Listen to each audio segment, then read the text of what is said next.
Let's go. Let's go. And it's Friday, by the way. It is Friday. Around this time every year, I can smell it. Literally, I start smelling the state fair. I don't know where you are in the world, but I smell the state fair. And I get to go back to my hometown where I'm from and go to the state fair because it's probably one of the best I've ever been to. And here in Atlanta, Georgia, where I've been now for about 4 years, the state fair is not the same. It didn't quite feel the same. First off, the state fair where I'm from in South Carolina has mushrooms, the best mushrooms ever. And I can't wait to stand in the line to get my mushrooms. So the state fair around October, the festivals and all of that great stuff shows up. So greatness for me in October, state fair, and of course, my Women's Success Conference. October, each year I host in the October time frame.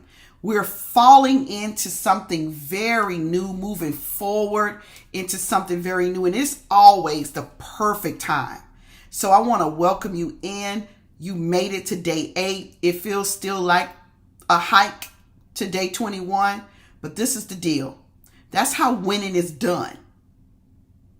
And I want to come by today and just give you a few motivating ideas about how winning is done. And the best way I came up with to do that would be to tell you my story of losing to win.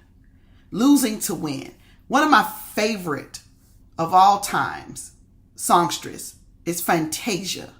And Fantasia, when I saw her come through her journey through American Idol to the woman she is today, and with all of the other moments of failure, public failure, right? Because her failures were in the public when she was losing. And I kept being her fan. And she's winning. So we lose to win. I've experienced the loss to win. And this is how winning is done. Winning is done through a mentality. Yes. Winning is also done through a spiritual understanding. So my principle for you is to count all your losses as preparation spiritually for your wins. I'm dealing with something right in this moment. In this moment, that before I turned on this moment to activate with you, and before I turned off the situation prior to this moment, I was in a place of confusion. And I was in a place where I don't know which way I'm going to go on this. Winning requires you to use your spiritual understanding to actually navigate all of the chaos that will show up prior to the win. So this very moment in my life, which was 2008, was a losing moment. I woke up one morning and everything in my life had changed.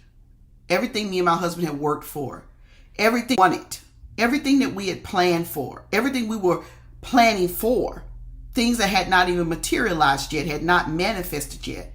And what was so bad about this moment is the loss was so emotional and it was so spiritual. It affected me on a spiritual level. I was confused because I felt like I was a good Christian. You got to also check out my podcast, Defy the Good podcast with Lori Pelzer, over there on iTunes, Spotify, Stitcher.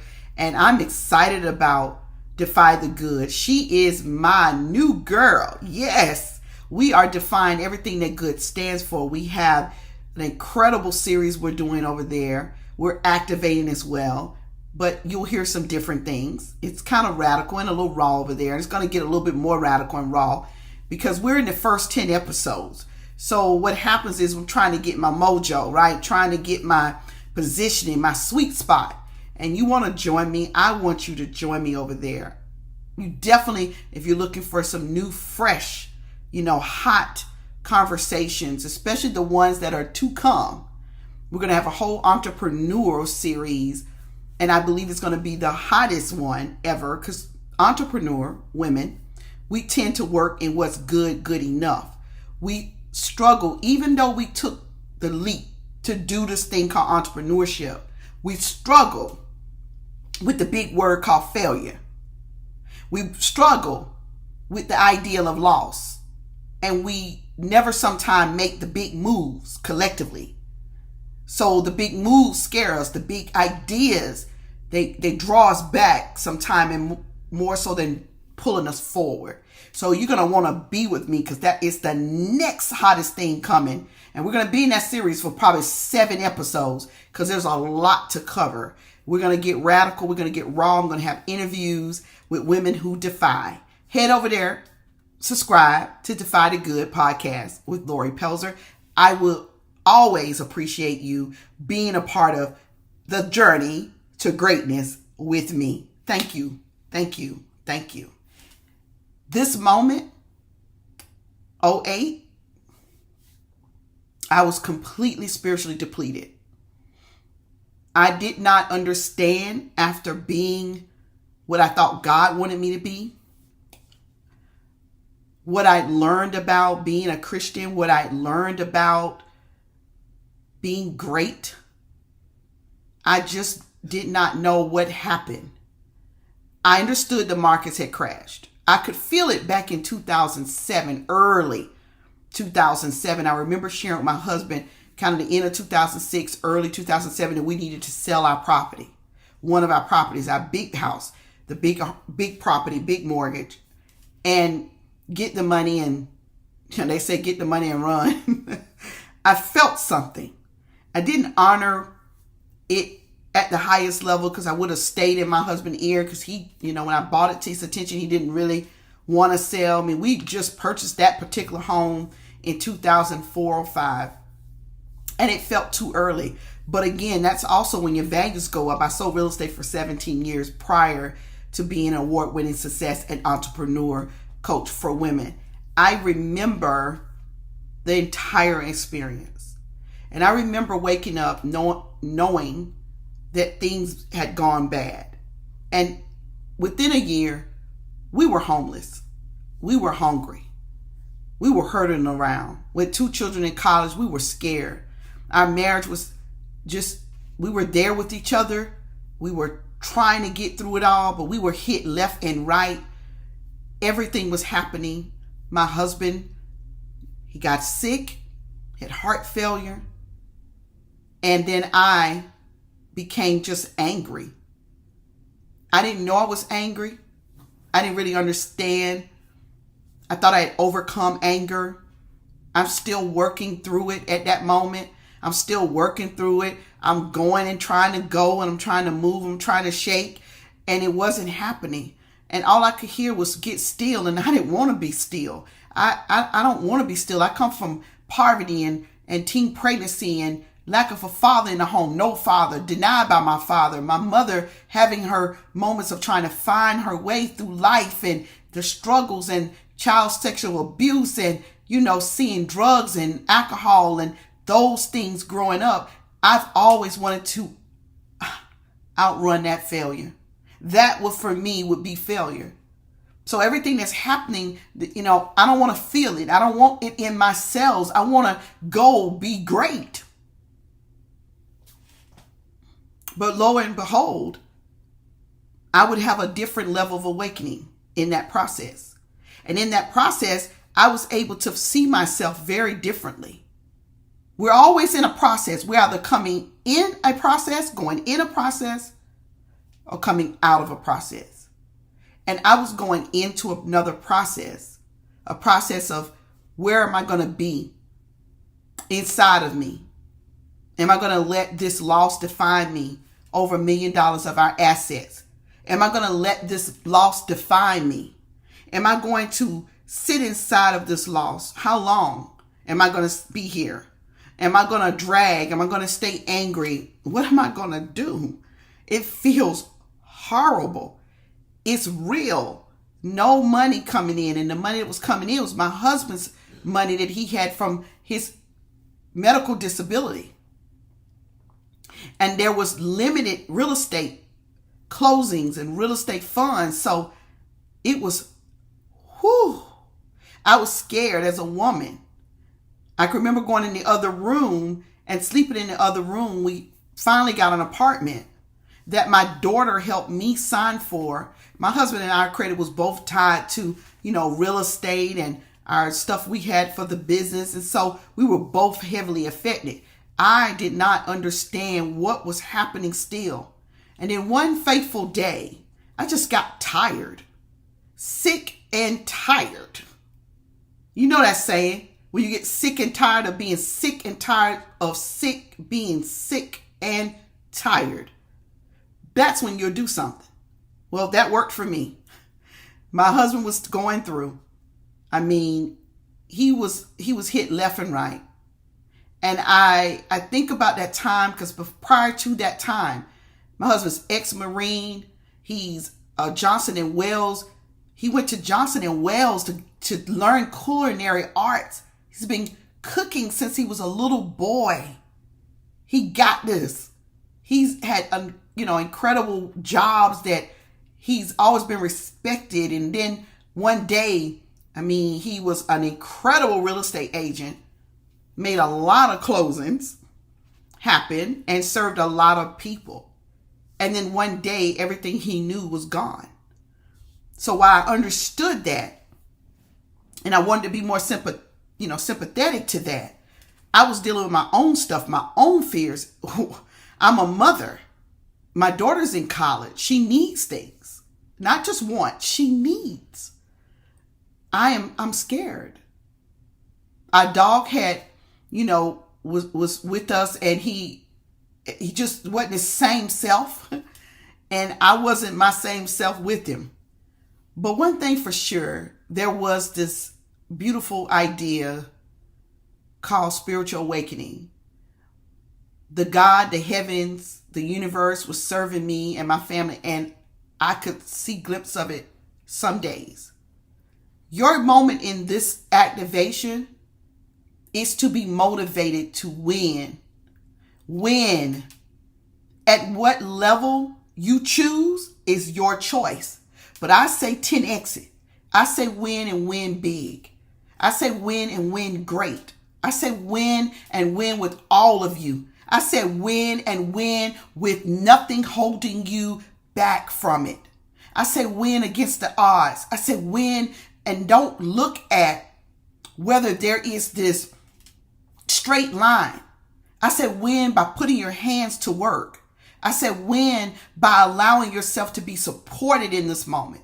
I said win by trusting that you got it, that the mojo is in you. Win against the odds. Win against the challenges. Win smart. Win with consciousness. Win with an idea in your heart planted that you're spiritually protected. Whoo, wasn't that powerful? That's winning. And there's so much more to that. I could sit here with you for a whole nother hour. Just wanted to stop by on this Friday and activate you to win. I lost everything. And I woke up one morning hungry and hurtling around. And from that moment, that spiritual awakening moment that I had about where and what and what's next, and I got to get up from here, I began to attend a women's Bible study. And going to that women's Bible study changed my life. Spiritually, it changed my life. It gave me new perspective. It gave me strength to keep going. It gave me words to hold on to. It gave me a vision that there's a heaven that's over covering all this loss and pain, and I'm going to be okay. No, I'm going to be okay. No, I'm really going to be okay. But I was always outrunning failure. So how I really got to that place was not just to crash. It was the crash. I had to recognize that I got to this place also. I didn't cause the crash, and we didn't cause our money to be, taken and have to give up our real estate building and repossessed cars, and what we did keep wasn't really no big thing to say we kept anything but my shoes. I'm going to be talking about that in my book in 2022. The power of a woman in her shoes. You have to read my book. I'll let you know when it's out. I promise. Been working on it for far too many years. So I thought about how I was strengthened in that moment. And that's the motivation I needed, was the spiritual motivation. The spiritual motivation. So if you're looking for motivation in this moment to keep going on your entrepreneur journey, to keep radically transforming your life, girl greatness, it is spiritual. It is those moments you remember that the heavens, the universe got your back. You will lose. You will lose to win. You will lose to win. Lose to win. And outrunning the failure, what does that look like, Lori? Outrunning failure is when you are winning and you don't know it.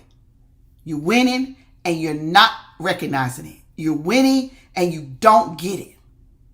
That's when you are simply unconscious to your winning, and you're always thinking about, what if I don't get this, and what if this doesn't happen, and what if this doesn't work, and I can't go back to where I come from. That's that default, that automated process, if that's where you're from. But to win will take a spiritual shift in you. I don't know what you read spiritually. I don't know what activities you do spiritually. I know for me, I'm going to be upgrading, because I recognize that spiritual depletion creates loss. How about that? So I want to encourage you. I want to motivate you today in this activation through encouragement that losing can be winning, but only through the spiritual growth, the spiritual connection, the spiritual awakening. And if you're living your life right now in some level of success, or success you hope for, but you don't quite feel it, you don't quite get it, that means you are avoiding what loss could ever bring, or, right, you're self-sabotaging, or you're having a moment where you feel like the imposter, and that's a whole syndrome around women who are experiencing success. But ultimately, you may be outrunning your failure. And that failure is intimate for you in your mind. But the truth is, we all will fail, but you can fail forward. We all will lose, but you can lose to win. I encourage you, let's stay connected. And I want to invite you into the Girl It's Your Life Success Conference. It's happening here in Atlanta, Georgia, 29th, 30th, and 31st. That's Halloween weekend, but we got some plans to have an incredible festival experience. So if you're ready for the rich, the level up, the expansion, the Girl It's Your Life Success Conference 2021 is the place to be. We're going to help women entrepreneurs achieve personal development, achieve economic advancement, and entrepreneur expansion. I'm going to teach classes like how to get rich in your niche. I'm going to teach classes that will expand you and stretch you. So I want to see you there. And if you are just getting connected, I want you to go to www.girlgobegreat. Join the Girl Go Be Great community. Join me in the journey to your greatness. I look forward to being in your life. I look forward to continuing our conversations. And I look forward to hearing from you. Shout me out. Post right here. Let me know how things are happening in your life. Has these activations helped you in some way? What is it about your next level of greatness would you like to know about? What about it would you like to get more information on? I'm here to support you at Girl Go Be Great Lifestyle Success Company. Until we see each other again, I want you to go to girlgobegreat.com, get your seat, because there's only 40 seats in the room, but we're already selling. So guess what? I can't tell you what the numbers are right now, but I can tell you that your seat has your name and you're a winner, and winners win, and we come and show up. Get on a plane, get in your car, come to Atlanta, Georgia. Come and sit at my feet as we do think tank sessions. I'm talking leveling up your revenue sessions are going to be, now that one's going to be phenomenal. I'll see you on the other side. Be great, activate, stimulate, and girl, you go be great.